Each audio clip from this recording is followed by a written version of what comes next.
Hello everybody, my name is Larry. I'm the manager of the Old Town Newhall Farmers Market, where we bring Santa Clarita the best produce, fruits, meat, eggs, and food products you can get in our valley every Saturday from 8:30 to 12:30, rain or shine, in the parking lot of the Old Town Newhall Library. I'm especially excited. This is our first video recipe, and of course the written recipe is going to be embedded in the video, but it's something that is my favorite recipe to do, and it can be a little intimidating, and I'm talking about fried chicken. Now, I did fried chicken years ago, and it either was too burnt or it tasted like flour, or most often a combination of both, and I just eventually gave up. Well, I discovered a wonderful recipe years ago, and I've made this countless times, and it is easy, and you can do it, and the results are always going to be perfect. And I'm going to tell you how, and of course show you in our written recipes. So I've kind of assembled everything here, and I can't understate the importance of using quality ingredients. Of course, the star of the show is the chicken. And we are very fortunate to have Harvest Gathering Farm with us at our farmers market, bringing incredible beef, pork, turkey, chicken, and eggs. You cannot get better quality in Santa Clarita. The thing that is unique about all their products is that they are pasture-raised, meaning these animals are living out in a pasture, and it is just, you get a different quality. And I've had lots of chicken. I've had the Mary's chicken, which Mary's chicken is wonderful. But I think that this chicken is even more superior and is just the best you can get, and the taste really does come through. So this recipe is going to really show that. Also, of course, is our spices. We go to Jeff at Village Herbal Organics, and he has the best organic spices brought in from around the world, and it just really comes together in this recipe. So go ahead, and I've kind of set up here a little bit in advance, and I've made my spice mixture right here. And you can zoom in on that a little bit there, and that's just all the spices that are called for in the recipe. I've got salt, buttermilk, an egg, and of course my chicken. So we are going to first dump the buttermilk in, and then I'm going to put my egg in. Of course, I normally don't prep here, but kind of want an opportunity to everybody to get a good look. And then I'm going to dump my salt in. And then I'm going to put in the spice mix, a couple tablespoons, what it calls for in the recipe. And then I'm going to seal it. I use a Ziploc bag. You can use kind of whatever you want. This is a gallon freezer bag, and I kind of just mix up the egg and, really just kind of, if you want to turn this, orangish color, which is all the wonderful spices. And once you kind of get everything mixed around, you then add your chicken. And this is a smaller chicken from Harvest Gathering Farm. They have chickens available in many sizes, but this is kind of what I grabbed this past week at the market. And I'm going to seal the bag real well and push out some of the air. And then just kind of massage the bag a little bit and let everything get mixed around. Now I'm going to take this and I'm going to put it in the refrigerator. You can do it overnight. I like to do it overnight and then get up in the morning and kind of give everything a massage. And you can do it for as short as 6 hours. So I'm going to take our chicken that is going to brine in the brine and put it in the fridge, and we are going to let it sit. And I'll be back shortly and we will show you how to cook it up.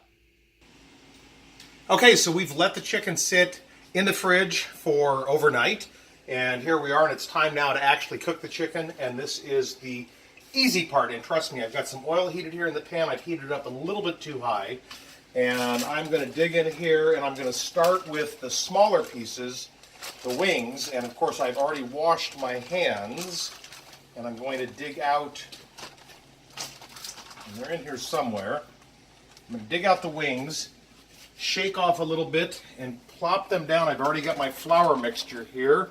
It is flour, baking soda, cornstarch, and the remainder of the spice mix. And I'm going to coat these chicken wings here real good. And I'm going to start these guys in the pan. I like to put them the main side down first. And I'm going to do the legs next.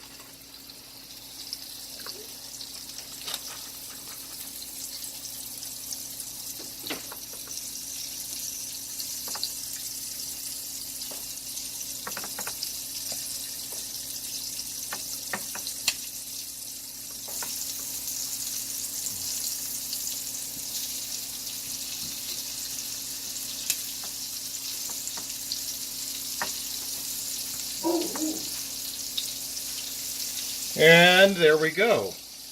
All right, so while the chicken's frying, we want to maintain a 350 degree temperature. So I have my Thermapen thermometer, and I'm going to, kind of make sure and adjust the heat accordingly. And, one of the tools that you should have in your kitchen is a Thermapen thermometer. Don't accept any substitutes. This is about an $80 investment, and I highly recommend it. Don't try to go cheap. It's an instant read. It is probably the best thermometer on the market. And if you're cooking any sort of meat, this is my right hand in the kitchen. So while my chicken is frying up here, I'm going to do a little bit of commercial. Obviously, we talked about the chicken. We talked about how using a good quality chicken is so important. And of course, this is from Heritage Gathering Farm, and it's out of Ojai. Our chicken right now is living up in orchards in Ojai. And the persimmon orchard, I mean, it's beautiful. If you look at the pictures on their website and their Facebook page, these aren't stock photos. These are the real deal. And of course, spices from Jeff at Village Herbal Organics. He's really bringing in the best spices you can get from around the world into our market and selling them, and we absolutely love his stuff. But of course, frying the chicken up, what are you going to use? Now, I use nothing but Verni's olive oil. Out of Clovis, California, and Nick, who is part of the family from Verni Farms. This is their olive oil. They actually grow the olives themselves. They actually press it themselves. You look at videos from their Facebook page.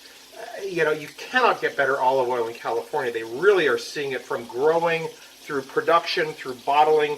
This is the regular olive oil. Obviously, I'm out of it now, and I like to fry the chicken up in it. Extra virgin olive oil has a smoke point of 405 degrees, so I'm frying the chicken at about 350, so we're going to be okay. If you want to use a more neutral oil, of course, you can use canola, but we love their olive oil. And of course, if you ever want a special treat, I have a bottle here, and this I really, really prize, is a bottle of their unfiltered.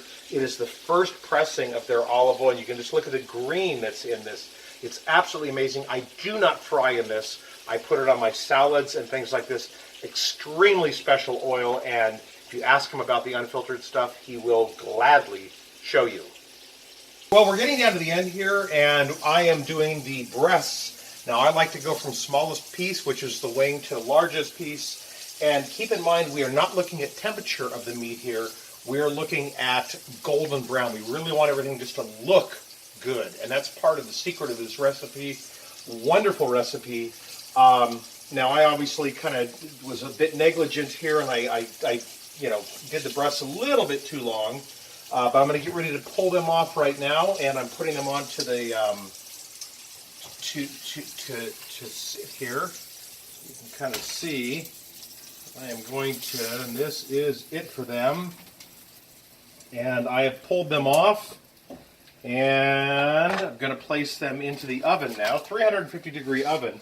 And this is where I'm going to be concerned about doneness.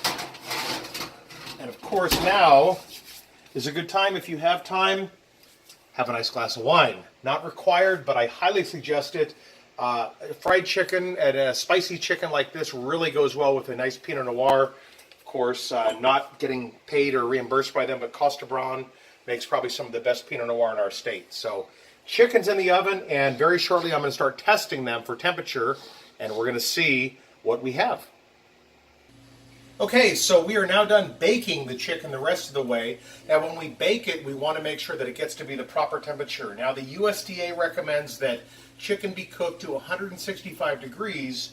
At that temperature, salmonella is killed instantly in 0 seconds. I personally prefer to cook my chicken to about 150 degrees. At that temperature, salmonella is killed at 8 seconds. So there is obviously some discussion to be had. I always would recommend you follow the USDA guidelines. I'm just telling you what I do, but here we have a beautiful plate of fried chicken, and this is absolutely fabulous. It is very easy to do, and of course made better with the ingredients that we have added in from the Old Town Newhall Farmers Market. So we encourage you to come on out to the Farmers Market. Come on out and see me. You have any questions, want to talk recipes, cooking, love to talk to you. I'm out there every Saturday, as are all our farmers. We're bringing Santa Clarita the best fruits, vegetables, meat, eggs, and food products you can get in Santa Clarita every Saturday, rain or shine, in the Old Town Newhall Library parking lot from 8:30 until 12:30. We hope to see you there. Thank you very much.